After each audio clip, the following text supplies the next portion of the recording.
ودين الحق ليظهره على الدين كله ولو كره الكافرون ولو كره المشركون ولو كره المسلمون سبحانك لا علم لنا إلا ما علمتنا إنك أنت العليم الحكيم رب اشرح لي صدري ويسر لي أمري واحلل عقدة من لساني يفقهوا قولي. Alhamdulillah, syukur kepada Allah Subhanahu Wa Taala, segala puji bagi Allah Tuhan sekalian alam. Salam dan salam ke atas junjungan besar Nabi Muhammad sallallahu alaihi wasallam. Terima banyak diucapkan kepada tuan pengurusi acara, bahagia tuan pengurusi masjid, tuan imam, barisan tuan kuasa penggerak aktiviti masjid, pemimpin tempatan di semua peringkat yang berkesempatan hadir, dan seterusnya tuan-tuan dan puan-puan yang rahmati Allah sekalian. Syukur alhamdulillah, banyakkan kesyukuran pada Allah kerana dengan limpah dan izin yang dapat kita bersama-sama pada malam ini. Bersama malam ini dalam majlis ilmu yang mana Nabi sebut barang siapa yang mengikuti jalan-jalan ke majlis ilmu, maka Allah akan anugerahkan kepadanya jalan-jalan ke syurga. Amin. Jadi jangan lupa hashtag pergi syurga balik hari.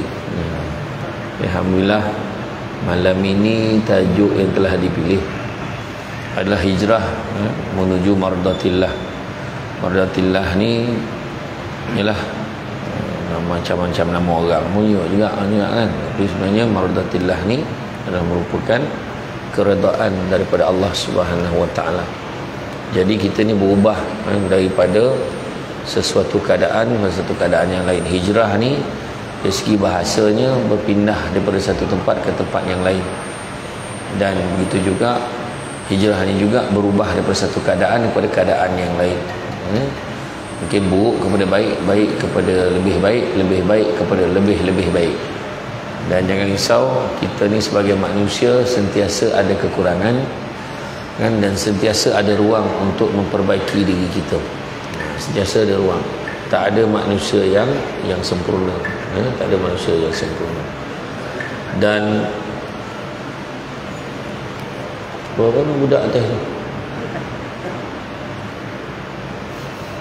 Dan apabila kita melihat dalam peristiwa hijrah Nabi, kita dah tahulah kan, setiap tahun kita dengar betapa mencabarnya Nabi dalam usaha nak hijrah ni, yang mana dengan adanya tentera kafir Quraisy nak bunuh Nabi kan?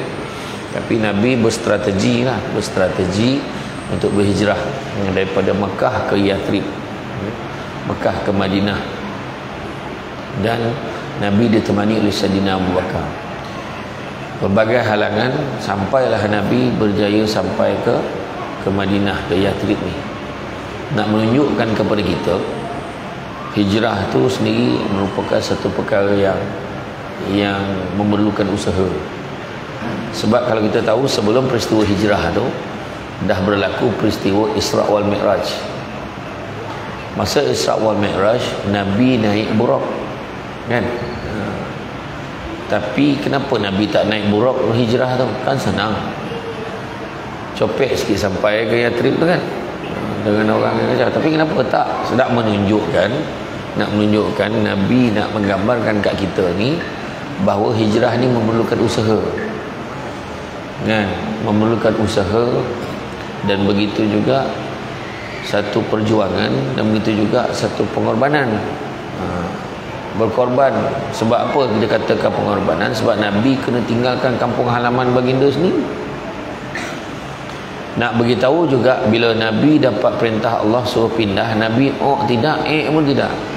Macam kita lah kan, dapat surat pindah tempat kerja, macam-macam surat sokongan kita cari, nak minta penangguhan kerana ada beberapa perkara yang perlu diselesaikan katanya. Lepas tu dalam masa yang sama, dalam tempoh dapat tangguh tu, dia carilah helah pula supaya dia tak payah pindah. Ada orang macam tu, dia dah selesa. Tapi Nabi tak, sebabkan tu perintah Allah maka buat, jangan bertikaikan. Dah Allah suruh kan, jangan bertikaikan, buat je lah, dah Allah suruh kan. Jadi Nabi juga sebut dalam elemen yang paling penting dalam hijrah itu adalah niat. Sebab Nabi sebut inna a'malu bin niat. Begitu. Satu amal pekerjaan itu bermula dengan niat. Nabi juga beritahu wa man kana hijratuhu ila dunya. au amaratin yankiha fajratuhu ila ma hajara ilaih. Barang siapa yang hijrahnya itu kerana dunia atau kerana wanita yang ingin dinikahinya, nescaya manfaat hijrahnya sesuai dengan apa yang dituju.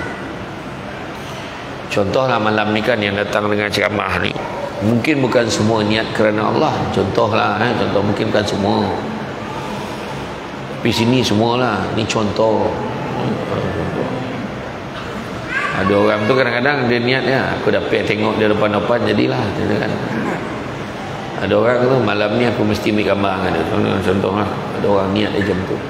Maka fahijratuhu ila ma hajara ilaih, maka manfaat hijrahnya sesuai dengan apa yang dituju. Sebab yang ketika peristiwa hijrah Nabi, yang mengikut Nabi hijrah selepas Nabi hijrah tu, yang rombongan yang ikut Nabi itu bukan semua orang yang ikut Nabi itu kerana Allah. Ada seorang pemuda tu, dia ikut Nabi sebab ada perempuan yang dia suka, dia nak kahwin dengan perempuan tu ikut Nabi hijrah, maka dia pun ikutlah sebab dia nak kejar perempuan tu. Fa hijratuhu ma hajara ilaih, maka manfaat hijrahnya sesuai dengan apa yang dituju. Dan Nabi juga sebut tidak ada lagi penghijrahan selepas Fathu Makkah. Tak ada kita.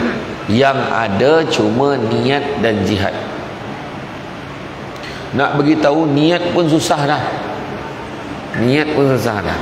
Makna niat pun susah. Jangan cakap niat senang ya, letak dalam hati, betul. Tapi niat kepada perubahan bukan senang. Contohlah kan orang lelaki yang ada ni kan, contoh berhentilah merokok, contoh. Tengoklah kan berubah muka tu. Jadi mana kata bukan senang kan. Pada orang yang memang dah perokok tega tu kan, cakaplah macam mana pun susah kan. Macam saya ceramah dekat masjid kat Simpang 4 dekat Pulau Pinang tu, yang sebelum jabatan kedua tu, dekat dinding masjid tu ada tu notis fatwa pengharaman rokok. Ada ayat Quran dia, ada hadis dia kan, membawa kesimpulan haram sokok kan. Ada seorang pakcik tu baca sambil sokok, sambil sokok baca tu kan. Bayangkan keadaan tu kan. Itu saya kata tadi, bukan senang. Yang bukan senang, bukan senang. Dan kalau kita tengok Nabi waktu berhijrah dulu, Nabi bukan ikut jalan biasa, Nabi ikut jalan yang tidak biasa dilalui oleh manusia biasa. Jalan ni tahu. So kalau kita pergi umrah, kita pergi haji, kita naik bas pada Mekah, Madinah ke Mekah, kita lalu kan, kita tengok tepi tu kan, tengok apa bukit bukau, batu-batu tu, tengok macam manalah Nabi hijrah dulu. Kita cakap masalah bukan itu perjalanan Nabi ikut, jalan yang lagi teruk benda tu. Macam itulah keadaan kita yang naik bas tu kan, 5 jam tu pun dah huru-hara dah kan. Bila sampai ni sejak tanya, Ustaz malam tanya mutawif, belum ni belum ambil kan. Kita bising kan. Siapa yang tidur tu tertidur pula kan dengan kain ihram tu kan, rasa macam telanjang lah kan. Sebab dia baru tersadar kan. Jadi niat dan jihad, maknanya niat tu susah, apatah lagi jihad, perjuangan untuk melaksanakan apa yang kita niatkan, bukan senang ya. Jadi itu sebabnya kalau kita tengok dalam menuju mardatillah ini, kita tengok pada satu hari Muawiyah bin Abu Sufyan telah menulis surat kepada Aisyah radhiyallahu anha ummul mukminin, meminta agar Aisyah radhiyallahu anha menuliskan satu wasiat nasihat kepada dirinya dengan nasihat yang ringkas. Kemudian ummul mukminin menulis, salamun alaika, aku mendengar Rasulullah SAW bersabda, barang siapa yang mencari redha Allah sekalipun memperolehi keberkaan manusia, maka Allah akan cukupkan kebergantungannya terhadap manusia. Barang siapa mencari redha manusia sekalipun memperolehi kemurkaan Allah, maka Allah akan serahkannya kepada manusia. Hadis riwayat At-Tirmizi. Makna pesanan ringkas dan syarat ni, maknanya nasihat penting buat kita semua agar sentiasa mencari keredaan Allah dan juga keredaan orang yang berada di sekeliling kita. Keredaan Allah, keredaan manusia pun kena cari. Syekh Al-Mubarakfuri menyarankan yang dimaksud Allah SWT akan menyerahkannya pada manusia adalah Allah akan membiarkan orang lain itu menguasai dirinya sehingga dia itu disakiti atau dizalimi oleh manusia yang menguasai dirinya itu. Kan? Dah elok-elok dah dengan Allah, dia pilih nak bergantung pada manusia. Dia sanggup kan. Contohlah kan macam ni, dia sebabkan nyataan perintah Allah tu, contohlah dia bekerja, cari kerja. So bos dia pun bagi dia kerja kan. Tapi bos dia ni Bos ni pula semayang tak bagi. Kau kerja, nak semayang tak bagi. Tak, ini bukan waktu nak semayang, balik nanti baru semayang. Ini waktu kerja, suruh kerja je.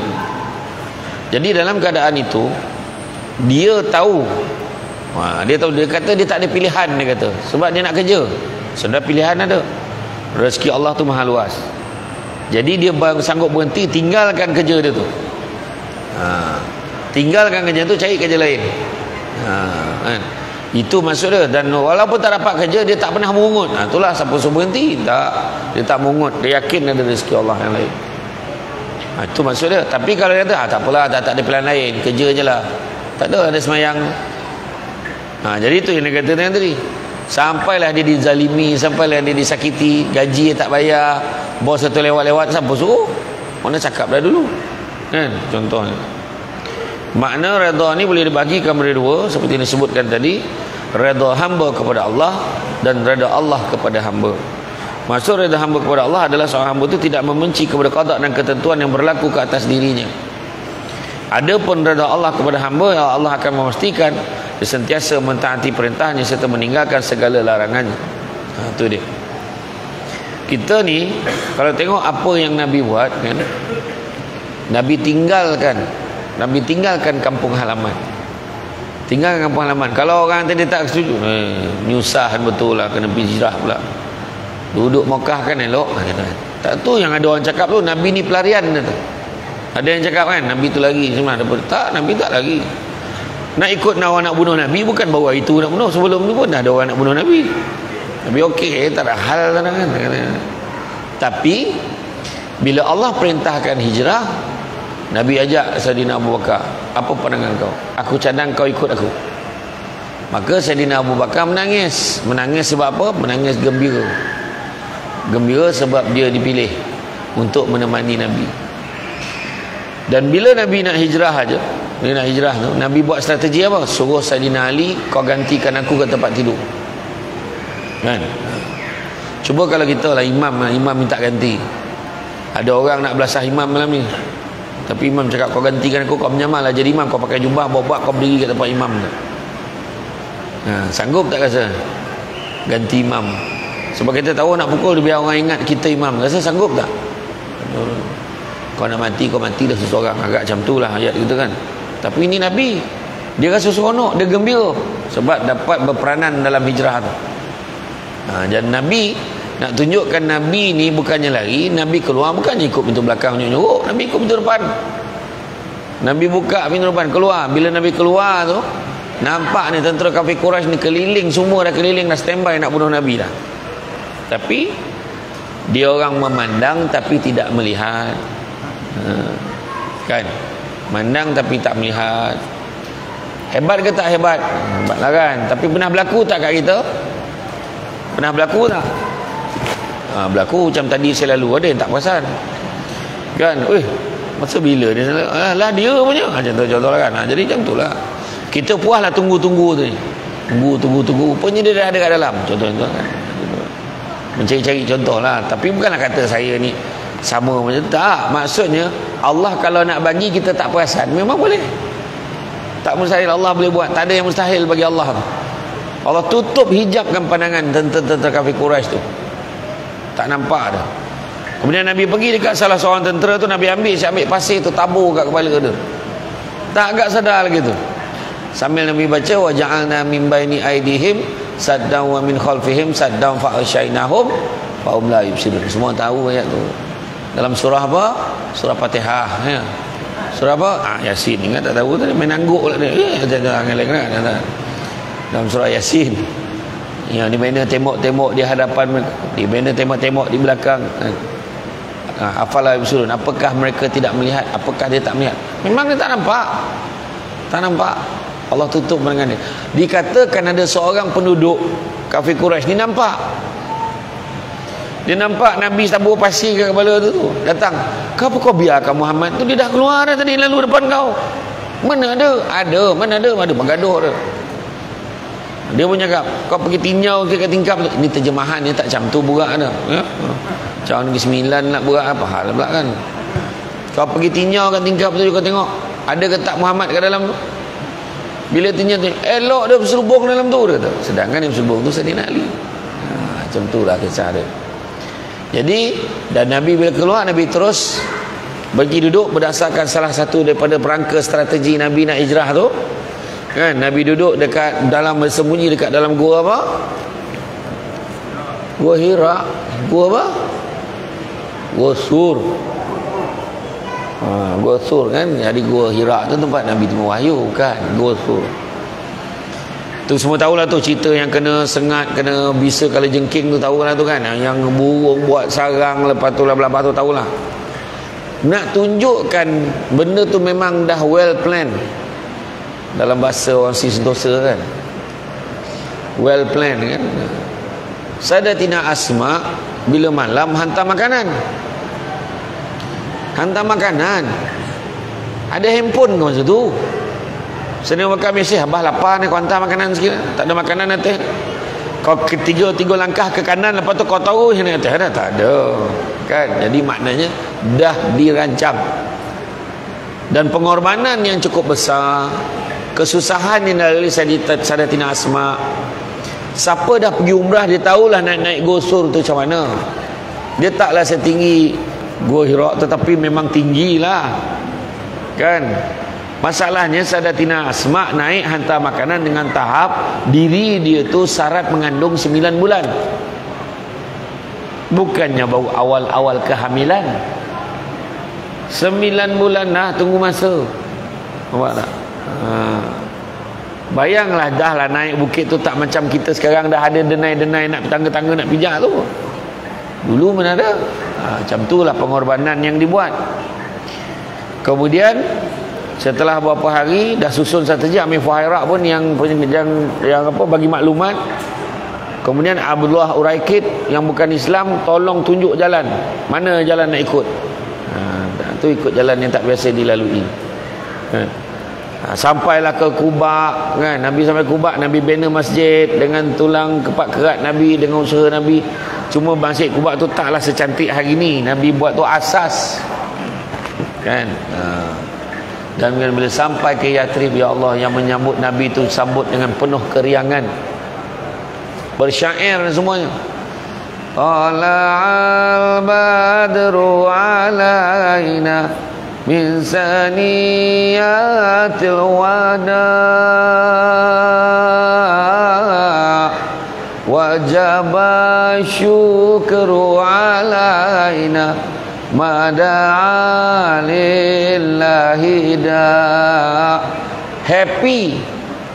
Ni nak beritahu kat grup Mahaban Berjanji perempuan. Happy. Ini Tala'al badru. Nabi kalau dongak tu pusing balik tu tak jadi datang lah. Kan? Yalah, Tala'al badru alaina, telah datang bulan purnama kepada kami. Ya, nampak tak? Jadi happy lah. Wajaba syukru alaina, maka wajiblah kami bersyukur ke atasnya. Syukur. Tentulah gembira. Kan? Macam tu lah. Sampai kat sana berebut-rebut orang nak suruh Nabi tidur kat rumah dia. Tidurlah rumah aku Rasulullah SAW. Tidurlah rumah aku Rasulullah. Dilayan dengan cukup baik sekali. Kan? Akhirnya Nabi pilih duduk dekat rumah Abu Ayyub Al-Ansari. Rumah Abu Ayyub Al-Ansari ni kalau siapa pergi umrah, kalau pergi Mekah, pergi Madinah, dekat luar pintu Babu Salam tu, pintu tu dekat-dekat dekat luar tu ada satu tembok tinggi tu. Itulah tapak rumah Abu Ayyub Al-Ansari. Dia tak letak label apa-apa sebab takut ada orang daripada setengah negara tu menyembah dekat situ kan. Tak boleh. Kan? Jadi Nabi tumpang di rumah Abu Ayyub Al-Ansari. Semua dipersaudarakan. Okey, point dia. Salah satunya kita tengok silaturahim. Nabi mempersaudarakan puak Ansar dan Muhajirin. Puak Ansar ni penduduk tetap sana. Muhajirin yang datang berhijrah ke sana. Kemudian damaikan pula Aus dan Khazraj, yang dah bertahun-tahun berperang, punya lama berperang, punya teruknya berperang sampai lupa sebab apa dia perang. Bayangkan tu. Apa sah kau perang gaduh-gaduh? Entahlah, tak tahulah, pada dulu perang-perang je lah. Maka Nabi berjaya damaikan mereka. Termasuklah seorang sahabat Nabi, nama dia Abdurrahman bin Auf. Pernah dengar nama tu kan? Abdurrahman bin Auf ni dalam sejarahnya sahabat yang paling kaya sekali. Kekayaannya mencecah, kalau nilai emas dia ada 700 bilion lebih US dollar tau. Bukannya RM ya, tapi US dollar kekayaan dia. Lagi kaya daripada Bill Gates dan juga Jeff Bezos tu. Jadi lebih kaya lah Abdurrahman bin Auf. Abdurrahman bin Auf waktu datangnya hijrah, dia kena tinggalkan semua bisnes dekat Mekah. Tinggal.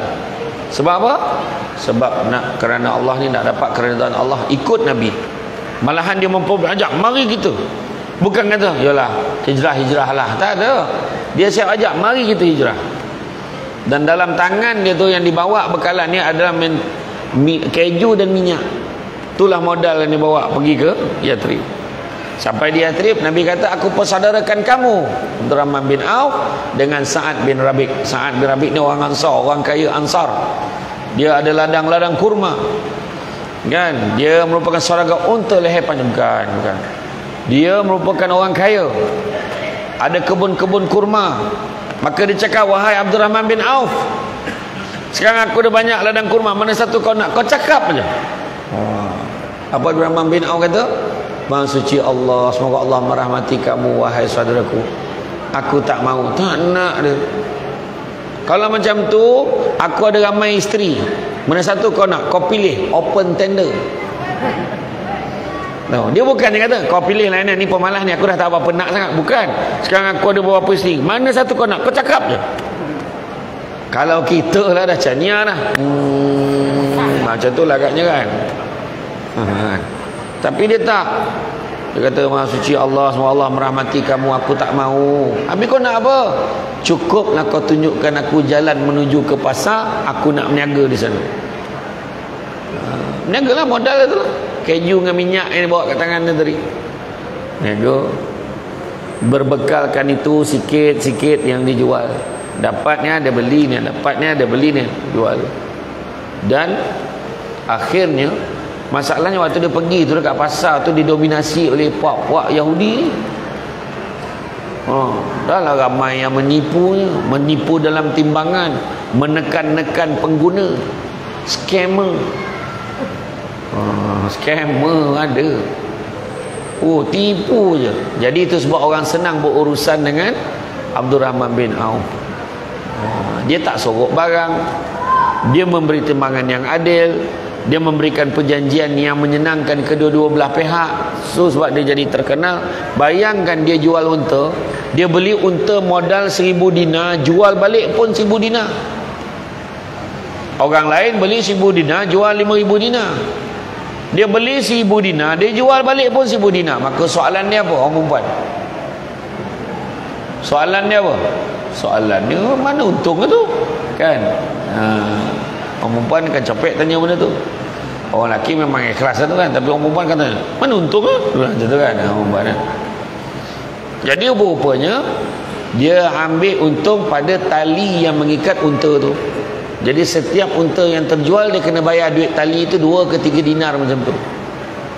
Jadi jangan cakap orang lain. Abdurrahman bin Auf dalam Islam dah lama ajar sistem volume. Maknanya kalau kau beli banyak, kau dapatlah banyak. Macam tu je. Tak lama kemudian, dalam beberapa bulan kemudian, Nabi berselisih dengan Abdurrahman bin Auf, terbau bau wangi-wangian. Kamu berkahwin ke, wahai Abdurrahman bin Auf? Dia kata, ya benar ya Rasulullah, aku menikah dengan seorang wanita Ansar.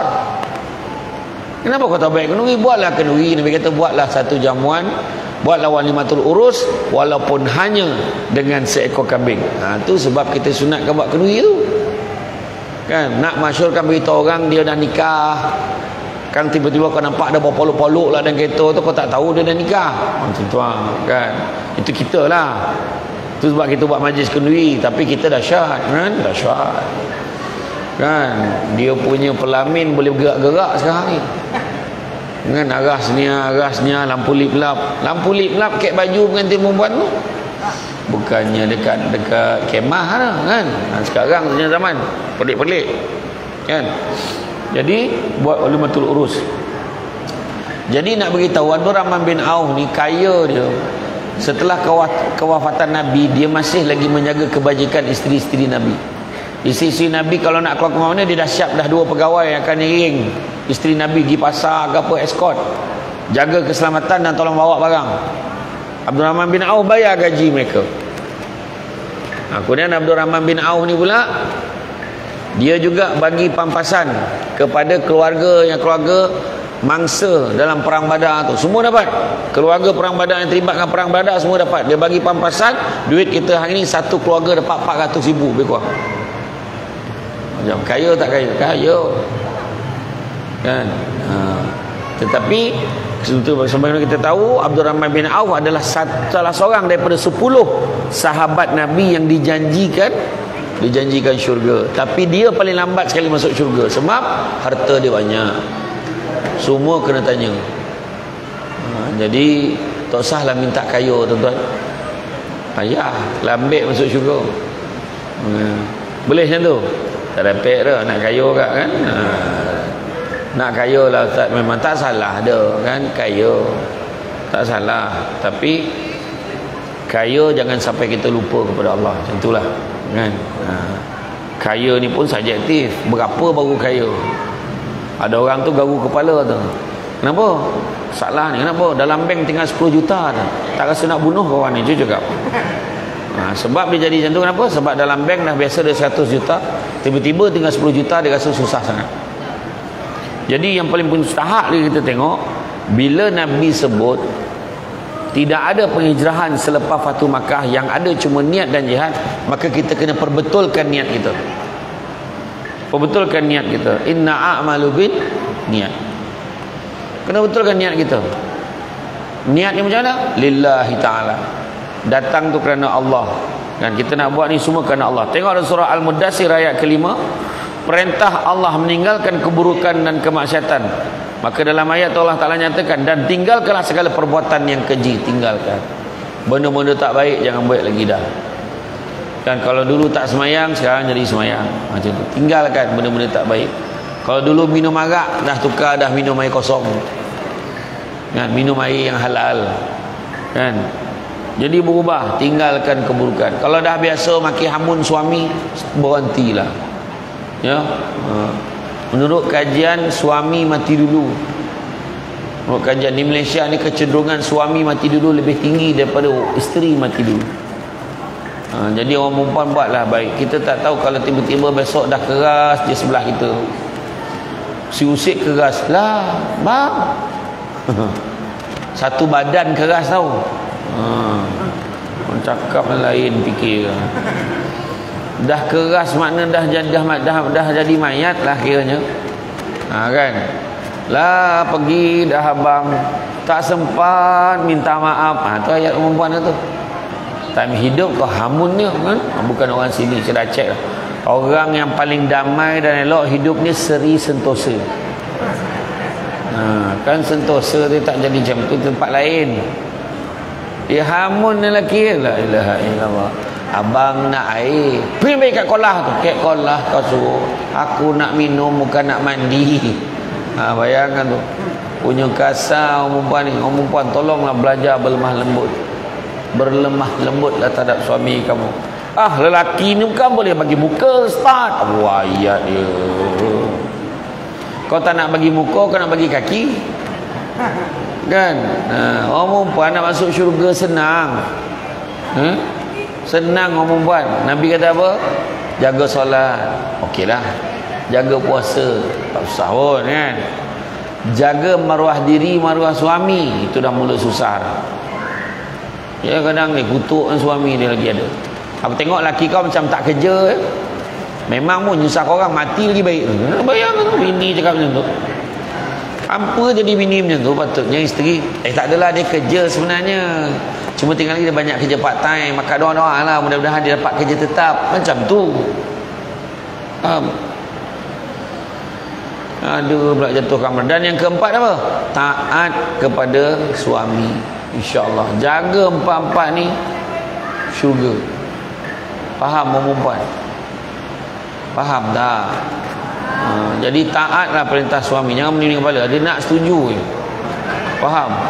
Faham tak?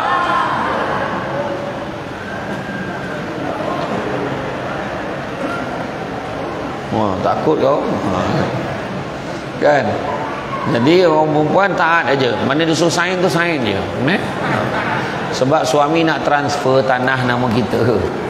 Cuba sangka buruk dalam, jangan sangka buruk dalam masjid ni. Orang cakap baik-baik ni. Betul. Jadi mana kata taat perintah. Rupanya benda tu susah. Ada je nak menjawab. Oh, tak boleh. Ada je nak marah. Orang perempuan buatlah. Nabi kata jaga empat-empat ni, jaga solat, jaga puasa, jaga marah diri, marah suami, taat perintah suami, maka masuklah ke dalam syurga Allah mengikut mana-mana pintu, mengikut pilihan hati kamu. Siap boleh pilih pintu. Orang perempuan boleh pilih pintu, orang lelaki mana boleh? Dapat masuk untung. Orang lelaki ni semua neraka ni. Termasuk yang cakap ni, bukan cakap. Maksudnya neraka tu dah dekat sangat dengan orang lelaki. Iya. Galak-galak juga ni. Faham tak? Faham. Jangan melawan dengan dah. Tahu? Tengok pula drama perempuan itu jahat aja lelaki ni tengok. Kan? Saya tak tengok orang share dalam TikTok. Yalah. Kan? Suami balik dia sound. Lambat balik pahal la ilah Allah bini macam tu. Saya dah cakap dengan dia orang nak belajar dengan orang perempuan kat sini Sentosa ni lain baiknya. Kan? Suami balik menyarap-nyarap hidang air. Ya. Betul. Budi bahasa orang sini Sentosa ni lain. Ya. Belum start ceramah dah hidang air. Bak lah. Bak hidang air. Bak. Ini baru betul adab. Cawan siap dengan alas, nampak? Walaupun pasangan ni tak kena tapi okeylah kan, jadi kan janji ada janji alas. Macam ni lah kalau kita bagi suami macam ni, bang jemput minum bang, bagi alas je. Jadi suami pun orang tutup dulu aja macam tu. Jadi kita pun sambut macam ni. Yalah terima kasih lah banyak. Biasanya tak ada tutup kena. Dapatnya terima kasih lah banyak. Bismillahirrahmanirrahim. Nampak? Adab nak Bismillahirrahmanirrahim. Sedap betul air yang awak bagi ni. Nampak macam tu lah ayat dia. Nampak tak? Ini bagi macam ni jemput minum bang. Kau ingat kelab malam apa? Itu cakap tu. Iya, redha manusia ni termasuk dengan suami. Nampak tak? Itu saya kata tadi. Orang lelaki ni banyak roblok ni nak masuk syurga, banyak roblok. Maksudnya banyak soal jawab lagi. Isteri dia kena jawab. Mak dia pun dia yang kena jawab. Adik perempuan dia, bawah tanggungan dia pun dia kena jawab. Ada mak saudara seorang tu tak ada waris lain, kita je satu pun kita kena jawab. Macam apa? Tu sebabnya kan, orang perempuan cuba fahami kami lelaki. Ayat kan. Jadi mencapai mardatillah kan. Jadi makna kata niat dan jihad, niat kita. Kemudian berpaling dari isteri yang tidak patuh. Tu surah An-Nisa ayat 34. Laki-laki itu pelindung bagi perempuan isteri kerana Allah telah melebihkan sebahagian mereka atas sebahagian yang lain, iaitu lelaki ke atas perempuan atas sebahagian yang lain. Dan kerana mereka laki-laki telah memberikan nafkah dari hartanya, maka perempuan yang soleh adalah mereka yang taat kepada Allah dan menjaga diri ketika suaminya tidak ada, kerana Allah telah menjaga mereka. Perempuan-perempuan yang kamu khawatirkan akan nusyus, hendaklah kamu memberi nasihat kepada mereka. Tinggalkanlah mereka di tempat tidur, dan kalau perlu pukullah mereka. Tapi jika mereka mahu mentaatimu, maka janganlah kamu mencari alasan untuk menyusahkannya. Sungguh Allah Maha Tinggi dan Maha Besar. Tengok beritahu kan, jaga hubungan suami isteri. Dengarlah tu sebab orang perempuan jangan jadi isteri derhaka. Antaranya hentak pintu sampai suami terperanjat, derhaka. Cepat-cepat minta, bang sorry bang, angin bukan saya, angin. Tidur dekat dengan suami, jangan membelakangkan suami, menghadap suami, tahu? Betul. Menghadap dia. Tapi kalau dah lelap, pusing tak apa, dah tak sedar tu pusing, tak apa. Suami jangan tunggu dia pusing time tidur tu. Derhaka, bukan macam tu kan. Maknanya melainkan Melainkan suami memang request, personal request, minta isteri tolong pusing. Pusing lah, kau tolonglah pusing, aku tak boleh tidur tengok muka kau ni. Macam mana nak tidur kat luar, bukan main ayu lagi dengan telokong kan, kat rumah dengan rambut kombang, baju binatang, lepas tu bodak sojuk potong-potong. Suami baru nak apa kita peranjat la ilaha illallah, nak lembaga mana tidur sebelah aku kan. Tu kan, jadi tu jangan ya. Lepas tu time suami tengah beristirahat, waktu tu lah nak buat kerja dekat kaki suami tu. Tu jangan main. Kalau suami kata jangan, bang saya nak sapu sikit lah, angkatlah kaki tu. Kejap lagi lah, kan abang tengah rest kat sini ni. Okey, 10 tahun lepas tu boleh dapat sapu situ. Punya tahu suami ni kan, betul. Asyik tak boleh je. Suami pun sekali bagi, okey kan abang angkat kaki, cepat. Macam tu kan. Macam tu lah, bantulah. Minta izin kan. Surah Al-Muzammil, meninggalkan orang yang tidak beriman dengan cara yang baik tanpa melukai hati mereka. Surah Al-Muzammil ayat yang ke-10 kan? Dan bersabarlah wahai Muhammad terhadap apa yang mereka katakan, dan tinggalkanlah mereka dengan cara yang baik kan? Kembali pada Allah dengan harapan mendapatkan hidayahnya. Surah Al-Ankabut ayat 26. Jadi kita ni nak mendapatkan hidayah. Hidup dalam dunia ni nak kerja 3. Pertama, hidayah. Kenapa? Supaya dapat beza benda buruk dengan benda baik, petunjuk. Yang kedua, maghfirah, keampunan pada Allah. Sia-sia hidup kita kalau kita mati Allah tak ampunkan kita. Maghfirah, minta ampun dengan Allah. Melainkan kita yakin, alhamdulillah ustaz, setakat bulan 7 ni belum ada dosa lagi, cuma angkat tangan. Yang angkat tangan pun berdosa dah, tak sedari kan. Macam tu aja. Pada mesti ada dosa, betul? Mengumpat lah, apalah, inilah kan. Samsul debat ni, mana dia tak datang-datang, mesti lambat ni. Ada ayat fitnah kan. Contohlah, saya sampai awal tadi, saya ada dekat Selekoh depan tu, dekat kedai nasi lemak sedap, ayam penyet sedap tu lah, dekat dengan masjid ni. Elok pula tak ada orang masjid situ tadi. Kalau tidak mesti dah tahu, kejap-kejap Bilal dah datang, dah jemput kan. Sedap kan tadi, bertambah-tambah saya makan ayam tu tadi. Sedap kan. Jadi macam saya pergi ada satu masjid dekat hijau tu lah, saya dah parking tu, saya tak parking tempat berjamaah, parking kat luar. Saya tunggu orang dah qamat baru saya masuk. Bila saya masuk, dia tanya. Bila masuk, saya semayang, saya jamak. Lepas semayang jamak maghrib dengan isyak, sebab jamak takdim dah habis tu, pakcik sebelah saya tu tanya, penceramah belum sampai lagi. Sudah, aku salah masjid ke apa? Saya tanya siapa penceramahnya. Kita takut lah kan, salah masjid ke aku? Siapa penceramah? Samsul debat kata. Sudah, dia tak kenal saya siapa. Saya baru nak betulkan, saya lah Samsul debat. Dia tambah lagi, semenjak keluar TV ni lambat sampainya lah. Saya kata pula aku nak cakap ni. Langsung saya diam. Bila diam tu tak ramai JK masjid nampak saya. Saya pun salam macam tu, pakcik. Saya mula dulu kan, dia pun pandang kan.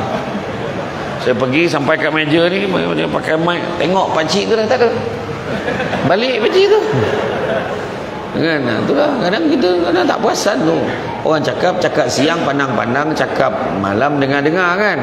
Ni malam pandang tu. Kan, tak kan apa tu. Tak perasan, muka kat luar ni lain kan. Jadi kita buat dosa. So jadi mana kata, bila buat dosa kita mintalah ampun kepada Allah, maghfirah. Ketiga apa? Kejarlah rahmat daripada Allah Subhanahu Wa Taala. Kerana nak masuk syurga tu je tiket dari rahmat Allah.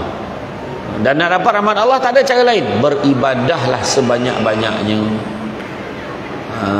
Kenalah ibadah banyak-banyak, barulah betul. Ya. Jadi dalam hal ini kita tengok pentingnya kita ni mengejar mardatillah ni, tiga-tiga tu kena ada. Hidayah, petunjuk, cari. Datang masjid, hadir kuliah-kuliah ilmu. Macam ni sekarang kan, Ustaz dah tua baru datang masjid, Ustaz. Tak apa, okey lah tu. Ada orang tu tak sampai datang, kita datang, okey lah tu. Sebenarnya tua ni pun, berusia emas ni pun sebenarnya satu pencapaian. Bukan semua orang sampai usia tua. Betul tak? Yang muda-muda jangan perasan dia lama lagi, hidup lama lagi ni, belum tahu lagi. Jangan terpedaya dengan muda, sebab mati tak syarat tua. Jangan terpedaya dengan sehat sebab mati tak syarat sakit. Kejar hidayah, kejar maghfirah, minta ampun dengan Allah banyak-banyak. Kata Imam Al-Ghazali, setelah kamu melakukan dosa, kamu bertaubatlah dan kamu berdoa, ya Allah, semoga aku mati sebelum aku sempat mengulangi dosa ni lagi. Macam tu. Macam itulah doa dia. Nampak tak? Cabaran untuk orang yang nak hijrah mencapai mardatillah ni apa? Pertama, dia tak nampak sebab kenapa dia kena berubah. Payah itulah. Dia cakap, kau cubalah kau berubah, pahal pula apa masalah kau? Dia tak nampak, dia betul berubah. Dia rasa dia okey. Ada orang macam tu. Dan begitu juga bagaimana nak istiqamah dalam perubahan. Maka 7 perkara yang kena ada kan untuk kita membuat perubahan. Pertama, matlamatnya jelas. Apa yang kita nak ubahkan? Apa nak kita hijrahkan? Contoh, saya kata tadi niat kan. Aku ingat aku nak kuruskan badan. Dia kata contoh kan. Kuruskan badan kerana apa? Niat tu mustahak. Kenapa nak kuruskan badan? Apa sebab Apa sebab? Apa sebab? Dia kata sebab dia nak lawa. Dia kata, oh tak dapat tau. Kalau muka memang tak boleh belah kan. Kau kurus macam mana pun memang takkan lawa kan? Lagi satu, lawa ni subjektif. Jadi apalah salahnya kita cakap, aku nak kurus badan sebab nak mudah ringan badan aku nak beribadah pada Allah. Macam tu. Dapatlah point. Macam tu cara dia. Macam nak kahwin ni. Kenapa nak kahwin? Mak bising. Mak dalam dunia ni memang hobi dia bising. Kan? Masa bila mak tak bising? Itu normal, kita fahamnya. Bila kau nak kahwin? Bila kau nak kahwin? Bising betul. Sekali kahwin. Bila dah kahwin? Bila kau nak beranak? Nak beranak pula. Dah beranak tu, lelaki je nak kau. Bila nampak anak perempuan? Dapat anak perempuan, beranak kerja kau. Salah pula beranak tu. Yang seorang tu, kenapa nak kahwin? Umur banyak dah bang. Yang seorang tu, kenapa nak kahwin? Saya geram tu budak perempuan tu, lagi teruk. Yang seorang tu, kawan-kawan semua habis kahwin dengan saya seorang ni belum? Dah. Susah nak jumpa bila imam tanya kenapa kamu nak kahwin? InsyaAllah mam, saya nak kahwin ni memang kerana Allah. Susah nak jumpa. Biasanya yang jawab kahwin kerana Allah ni biasanya lelaki yang dah kahwin. Itu kena faham. Kena faham. Biasanya lelaki yang dah kahwin. Tapi belum tentu lepas lagi jawapan tu. Sampai hati abang buat saya macam ni Abang, kenapa bang? Kenapa abang kejam macam ni? Kerana Allah. Itu jawapan dia. Dia belum tahu lepas lah. Belum tahu lepas. Macam kita nak pergi ke satu tempat, mesti jelas matlamat. Apa kita nak ubah? Aku ni dulu mungkin, contoh lah. Dulu aku tak semayang, sekarang dia semayang. Sekarang ni aku semayang dah, tapi aku semayang lambat. So lepas ni ubah. Semayang awal waktu. Semayang awal waktu dah, tapi semayang seorang-seorang. Lepas ni semayang berjemaah. Dah semayang jemaah dah, tapi lepas bagi salam tu balik je. Baru kau capui balik. Assalamualaikum warahmatullahi wabarakatuh. Hilang. Wih, pahal lu gimana? Hilang. Dia tak tunggu imam dah, tak ada dah. Nak balik dah. Kan? Dia ubah pula. Lepas bagi salam, dia zikir pula. Bagi salam, zikir, ngaji. Lepas ngaji pula. Contoh-contoh. Dia tak turun balik. Kan? Macam ni kan, kita nampak ada yang lepas semayang tu duduk dekat tempat dia semayang tu. Betul? Dia dah tahu dah, dari segi ilmu dia dah tahu dah. Kan? Yang mana dikatakan malaikat mendoakan kesejahteraan orang yang berada dalam majlis ilmu. Siapa yang lepas semayang, antara semayang maghrib dengan semayang isyak, lepas semayang maghrib dia tunggu, dia duduk kat tempat yang dia solat tadi sampailah masuk waktu isyak, maka dia dapat pahala seolah-olah dia masih lagi bersemayang. Macam tu kan? Jadi dia kata, oh dia ubah. Nak tunggulah sampai isyak. Susah nak jumpa lelaki yang terpilih kan? Jadi malam ni memang dahsyat lah. Itu sebab orang masjid sini saya difahamkan memang macam ni.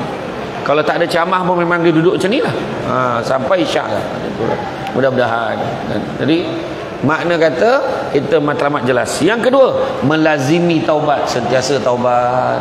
Kita ada dosa, kita istighfar kan? Bila bagi salam, Assalamualaikum warahmatullahi wabarakatuh, istighfar. Istighfar tu cara kita minta ampun dengan Allah.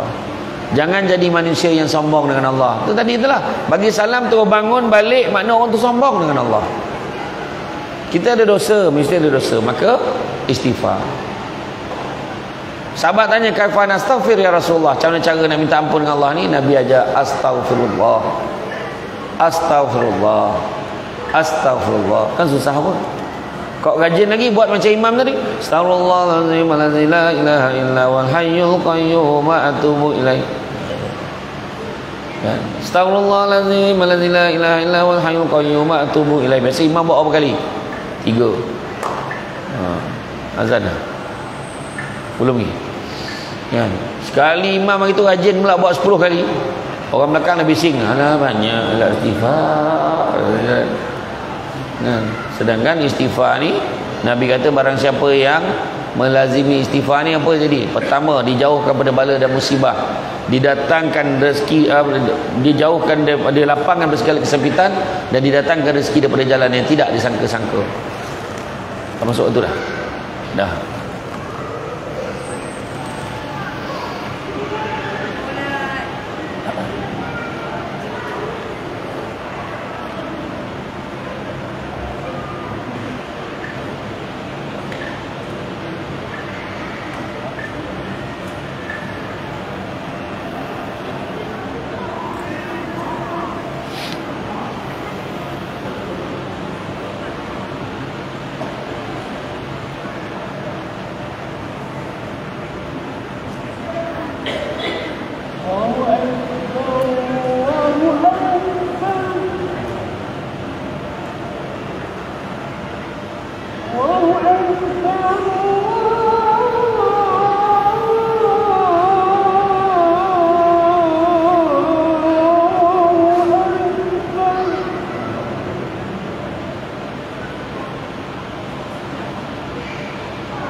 Okey, sambung ya.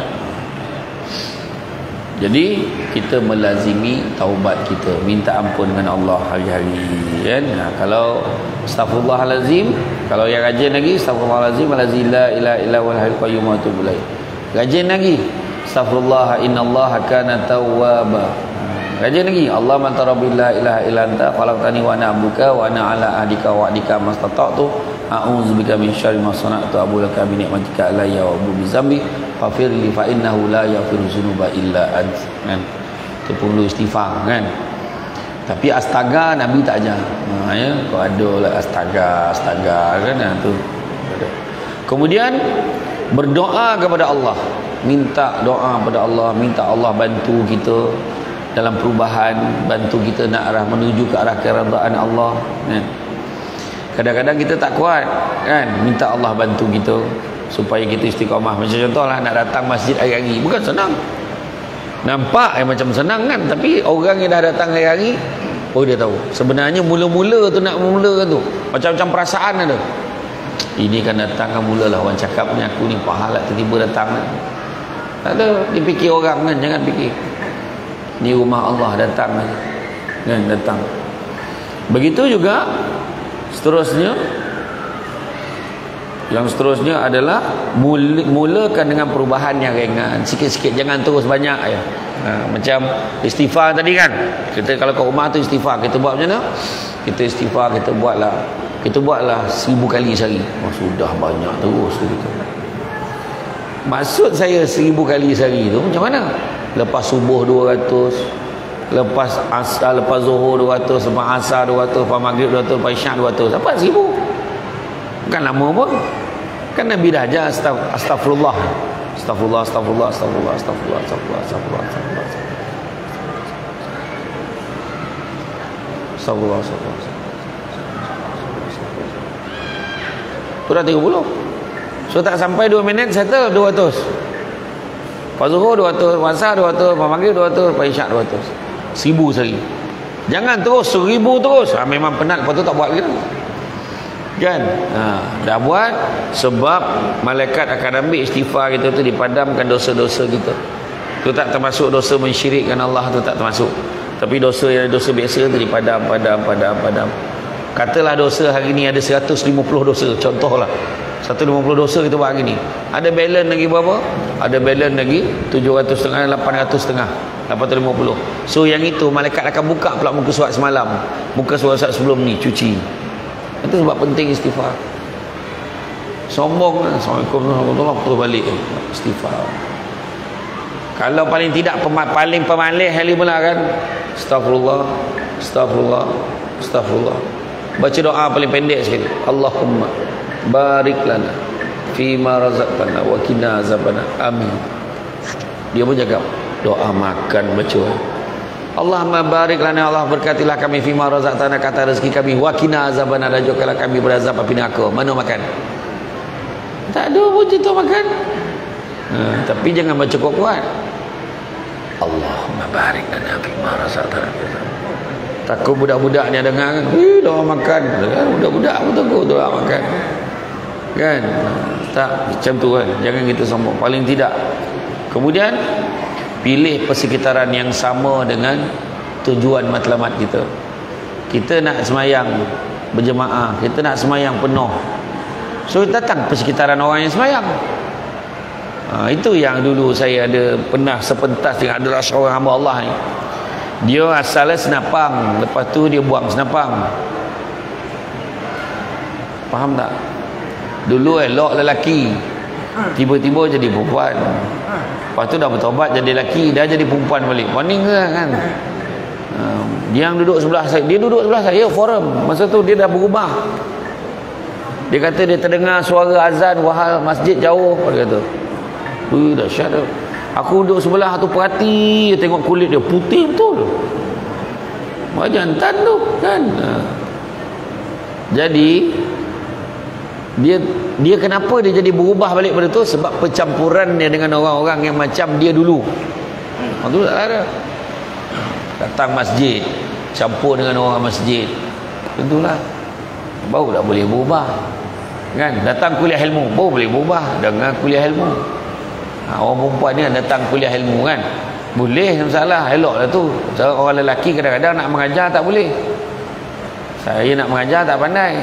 Jadi tanggungjawab kita pastikan salah satu nafkah batin dia orang belajar agama. So jangan larang dia belajar agama kat masjid. Macam tu kan. Tu keadaan dia. Pilih persekitaran yang sama dengan misi kita. Buat program-program macam ni kan. Budak-budak ramai ni kan, budak-budak ramai buat program di Palung 14 Jempol. Kanak-kanak sekolah rendah yang datang masjid sembahyang subuh dapat duit belanja sekolah RM3 seorang. Ayah kami bising, pergi rugi tak dapat duit belanja. Bapak tak pergi, suruh anak pergi. Lepas tu JK Masjid buat pula program, siapa yang datang solat subuh berjemaah 40 hari berturut-turut, disahkan oleh JK Masjid layak untuk cabutan bertuah, menang skuter. Ada 10 pemenang. Tentang hadiah jangan risau, minta dengan YB kawasan. Ini adalah masa paling sesuai. Macam tu lah kan. Hari ni kau minta apa pun dia bagi, jangan risau kan. Macam tu lah kan. Nah, tapi dia panggil orang buat. Tapi tu dia cakap, kalau ustaz kalau macam tu nanti tak ikhlas lah dia. Betul. Dia sebab dia nak menang tu asalnya tu, tapi kita nak didik, nak latih istiqamah ni. Kadang-kadang letaklah skuter, letaklah hadiah kereta pun, kalau orang tu tak nak, dia tetap tak nak. Biarlah. Dah tentu tak menang, mesti JK Masjid menangnya. Ayat wah, JK Masjid tak nak pun benda tu kan. Jadi nak cerita ni, orang ni kalau dapat tu sebab Nabi sebut niat dan jihad. Niat nak jadi baik dan perjuangan nak melaksanakan. Contohlah satu perkara kan. Suami ni siap dah ni pakai baju. Dia dua halangan nak berubah ni. Pertama, hawa nafsu, dan yang keduanya tak yakin. Tengah siap-siap nak pergi masjid, isteri tegur, pergi mana bang? Pergi masjid lah, mana lagi? Abang janji malam ni nak makan sama. Tengok ayat dia. Dia tak iyalah. Besok je lagi masjid habis. Abang tu ataupun tengah siap-siap mana? Ayah pergi mana ya? Nak pergi masjid. Ayah kata malam ni nak pergi pasal malam sesama. Iyalah, betul juga. Dia anak tadi, nafsu tadi dengan isteri tadi. Ayolah, lain kali lagi masjid tu. Dia kena kuat. Contohlah, abang kata, abang nak pergi mana? Nak pergi masjid. Abang kata nak makan sama malam ni. Bukan lama pun. Sekarang abang tengok, kalau imam sabar ke depan, sekarang abang akan tahan biar abang jadi imam. Cepat sikit habis.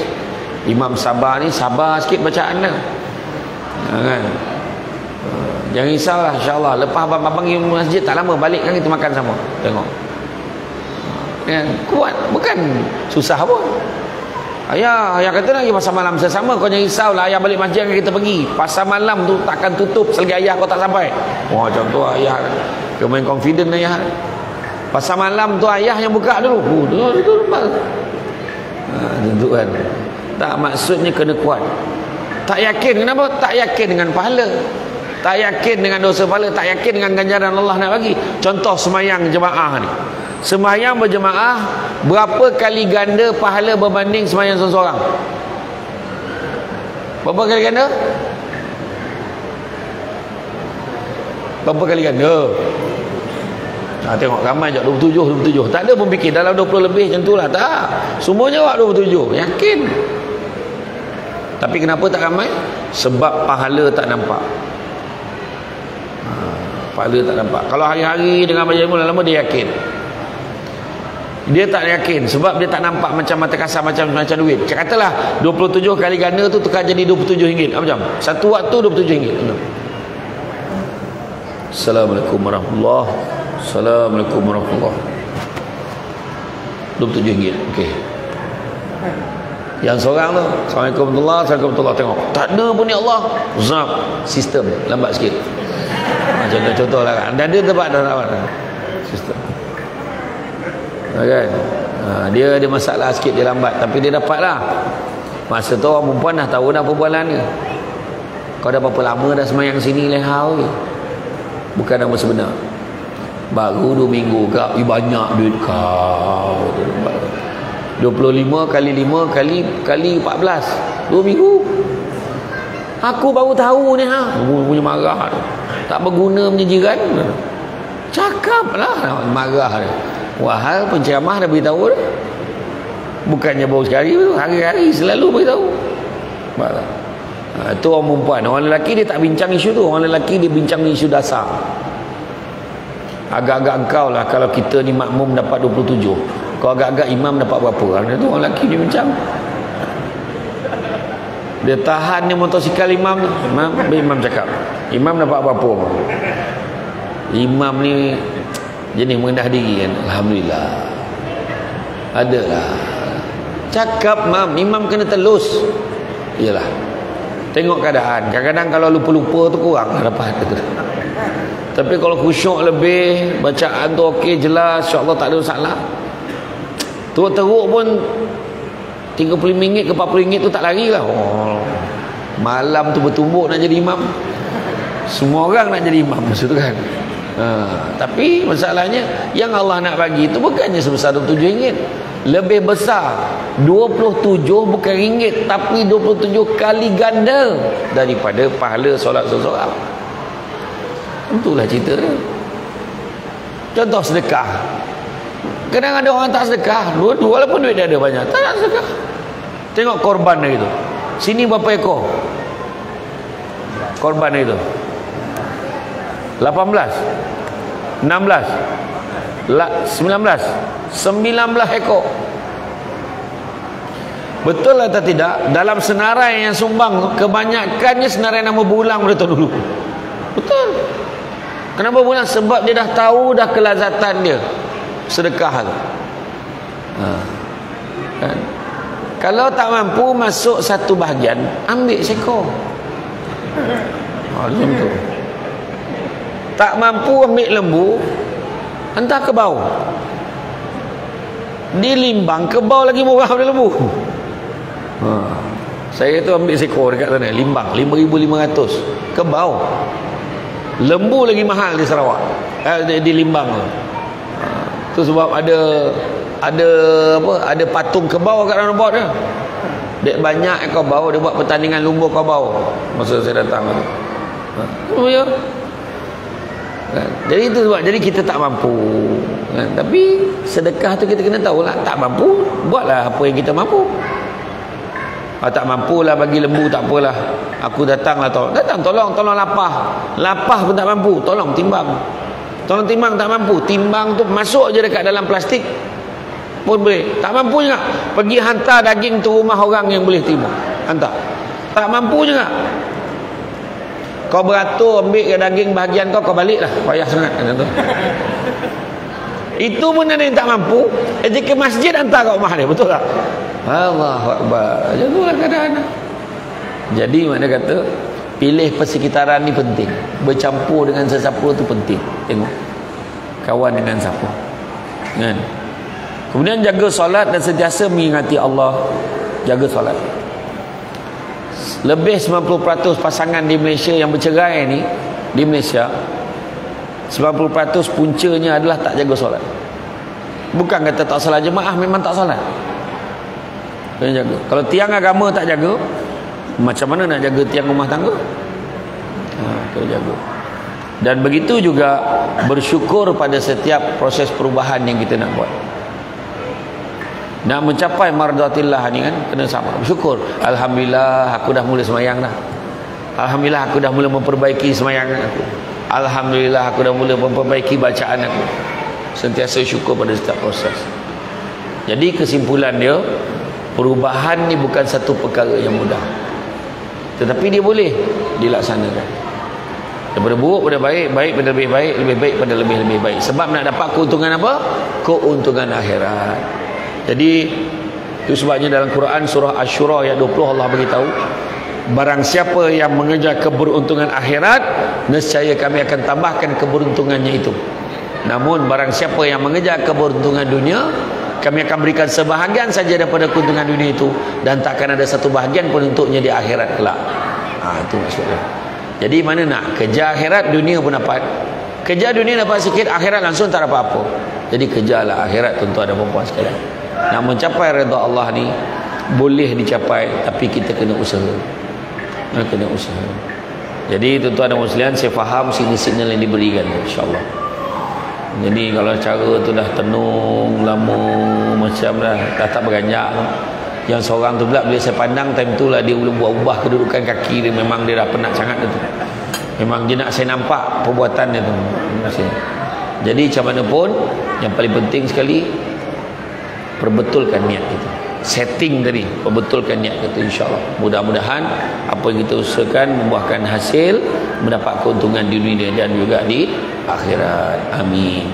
Jadi tuan-tuan dan sekalian, rasanya cukup sekadar itu. Bak kata orang, budak-budak membawa galah nak menjolok buah berangan, kalau ada silap dan salah dikata tidak, dicaci jangan. Sedikit makluman saya nak maklumkan, kalau tuan-tuan dan perempuan ada masuk, di luar sana ada satu meja ajaib, yang mana atas meja tu ada barang bukan untuk diambil.